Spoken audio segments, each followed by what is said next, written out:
are thrilled to bring you our first ever production of CNN 10, a new 10-minute program that explains global news to our global audience. My name is Carl Azuz, and we are starting today by explaining the latest rift in the strained relations between the U.S. and Russia. For months, the Obama administration has accused Russia of interfering in last year's U.S. presidential election. More recently, it said Russia did this to help incoming President Donald Trump get elected. So over the holidays, the U.S. government sanctioned, it penalized some Russian intelligence services, some officers that worked for them, and 3 companies that helped support Russian intelligence. America also closed 2 Russian compounds and expelled 35 Russian diplomats from the U.S. So how did Russia respond?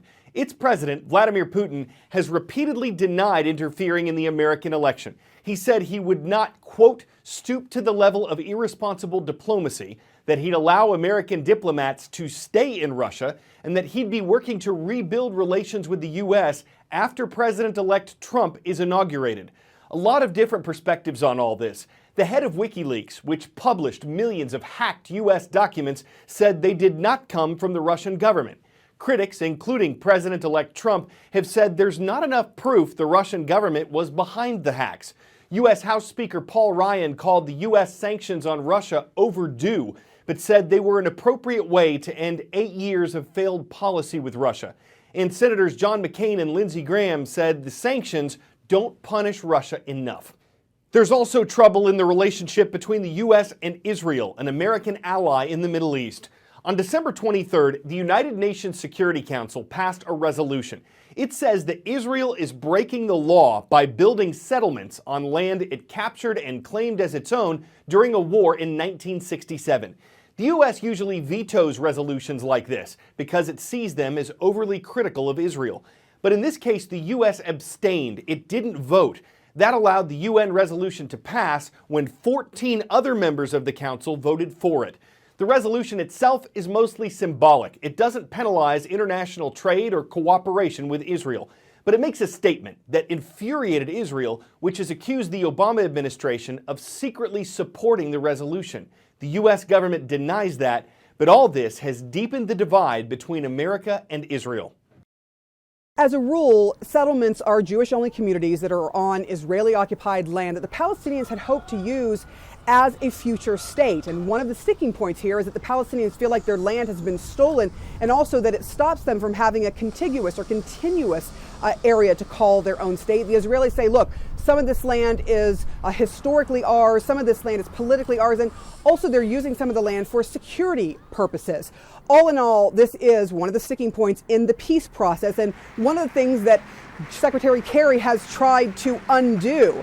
But now the gloves are off because of this UN resolution, in particular, the Security Council Resolution 2334. You are seeing the reaction from Israel, especially Prime Minister Benjamin Netanyahu, who is furious over this resolution that has basically slapped Israel's hand and said that they are breaking international law by putting those settlements in place. And then we heard from Secretary John Kerry, who talked about the fact that he believes that this is a real sticking point, a real problem in trying to go forward in a peace process. 10-second trivia. What part of the U.S. Constitution says congressional terms start on January 3rd? Article 4, the 14th Amendment, or the 20th Amendment? It's the 20th Amendment that sets January 3rd as Congress's start date unless Congress changes the date by law. And it was the 115th U.S. Congress that was sworn in on Tuesday. Of the 100-member Senate, 52 are Republicans, 48 are Democrats. That includes 2 independents who vote with the Democrats. Of the 435 voting members of the House of Representatives, 241 are Republicans, 194 are Democrats. Do you solemnly swear that you will support and defend the Constitution of the United States against all enemies, foreign and domestic, that you will bear true faith and allegiance to the same, that you take this obligation freely, without any mental reservation or purpose of evasion, and that you will well and faithfully discharge the duties of the office on which you are about to enter, so help you God. Congratulations, you are all now members of the 115th Congress. That's what it's like to be sworn into Congress. Now for a look at what it's like to be there for the first time. There are 7 freshman senators this term and 55 freshman representatives. Here are 2 of them, along with their mutual hopes to work together. I'm Jack Bergman, and I am the new freshman congressman from the 1st District of Michigan. I am Val Butler Demings, representing Florida's 10th Congressional District from Orlando, and I am a new member of Congress.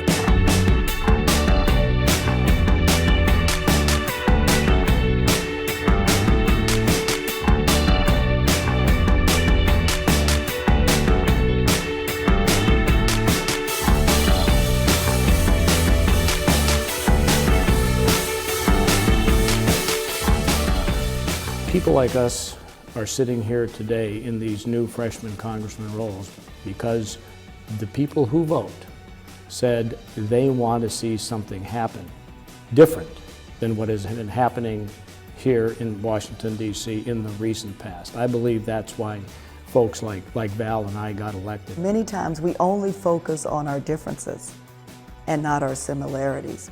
And I believe it was a major moment for us to begin there, not leading with our party. I didn't go through what I went through the last 2 years and did put my family through it to get here and do nothing. The only way we're going to be able to get some things done is to work together. Together. That's how the Founding Fathers imagined it, and that's how it needs to be. So we're only going to be a freshman once, and if we don't take advantage as a freshman class, Dems and Republicans, to begin to make our mark in this 115th Congress, then we have missed an opportunity. Strictly defined, an echo chamber is a room where the walls reflect sound, giving it echoing sound effects. Figuratively defined, it's when someone surrounds himself with ideas like his own and doesn't get other perspectives on a specific idea or issue. This is what a lot of people have set up for themselves on social media, though some may not even know it or have intended to create their own echo chamber. It's human nature. We surround ourselves with people we agree with. And the internet has only made it easier. For many, Twitter is a place to have existing views reinforced. Often without realizing it, a lot of us choose to live in an echo chamber, a place where it can seem like everyone on Earth is just like us. And Facebook? Well, Facebook takes it even further. Of course, you can hide those posts from your goofy aunt, but Facebook actually does a lot of that work for you, behind the scenes. It knows what you like and what you comment on, what brands you follow, what ads grab your attention, events you're attending, and publications you read. Facebook uses all that data to feed its algorithms, and those algorithms choose what you see. And if you know where to look, you can actually see what Facebook thinks you like. Your interests, your hobbies, and even your political views. The result is what's become known as the filter bubble, where your timeline is filled with opinions you share. Facebook actually makes money off knowing those things. They sell you and your filtered bubble to advertisers. Those advertisers will pay more to get their products in front of people that are likely to buy them. And if you're seeing things you like, you'll spend more time on Facebook, seeing more ads, and making the company more money. But does the bubble keep us well informed? It's a tough question to answer, especially while the technology is still changing so fast. But one thing's for sure, that technology has the power to make us more connected or more isolated than ever.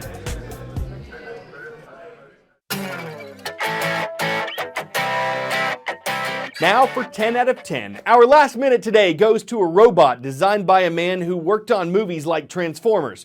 You can pretty much see that in the Method 2, a manned machine developed by a lab in South Korea. It's taken more than 2 years and $200 million to bring the idea to life.